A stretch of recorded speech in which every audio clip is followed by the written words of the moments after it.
नमस्कार दोस्तों, BH7 में आप सभी का स्वागत है। तो दोस्तों, दरभंगा में लगातार बारिश से गहराने लगा बाढ़ का खतरा। जी हां दोस्तों, जल ग्रहण क्षेत्र में लगातार हो रही बारिश से जिले में बाढ़ की आशंका गहराने लगी है। वहीं कमला बलान, जीवछ, अधवाड़ा, कोसी आदि नदियों का जलस्तर लगातार बढ़ रहा है। हालांकि सभी नदियां अभी खतरे के निशान से नीचे है, लेकिन बाढ़ की आशंका से नदी किनारे बसे गाँव के लोगों ने ऊंचे स्थानों की तलाश करनी शुरू कर दी है। वहीं विभाग की ओर से तटबंध मरम्मत का काम तेज चल रहा है। लोगों को बांध के टूटने की डर सताने लगी है। कुशेश्वर स्थान पूर्वी में कई गांवों पर बाढ़ का खतरा। जी हां दोस्तों, लगातार बारिश की पूर्वी प्रखंड में बारिश की स्थिति गहराने लगी है। प्रखंड की कमला बलान और कोसी नदी में बारिश से जलस्तर के बढ़ने का दौर शुरू हो गया है।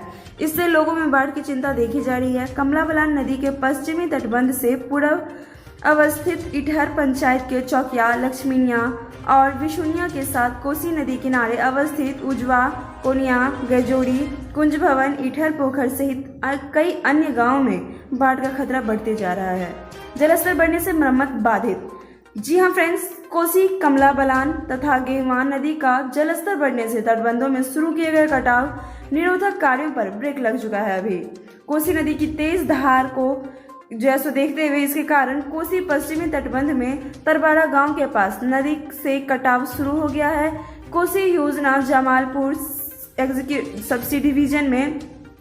सब डिवीजन में तैनात किए गए कई अभियंता निर्धारित क्षेत्र से गायब हैं। कोसी पश्चिमी तटबंध के एग्जीक्यूटिव इंजीनियर सतीश कुमार ने बताया है कि कटाव स्थल पर जमालपुर सेक्शन के जेई को भेजा गया है। उधर कमला बलान दाएं पश्चिमी तटबंध में कटाव निरोधक कार्य पिछले वर्षों की भांति तटबंध के 80 किलोमीटर बिंदुओं से 111 किलोमीटर बिंदु के बीच अधूरा पड़ा है। तो दोस्तों, ये था हमारा आज का अपडेट और इसी के साथ हम लेंगे आपसे विदा। तब तक के लिए स्वस्थ रहें, सुरक्षित रहें। शुक्रिया।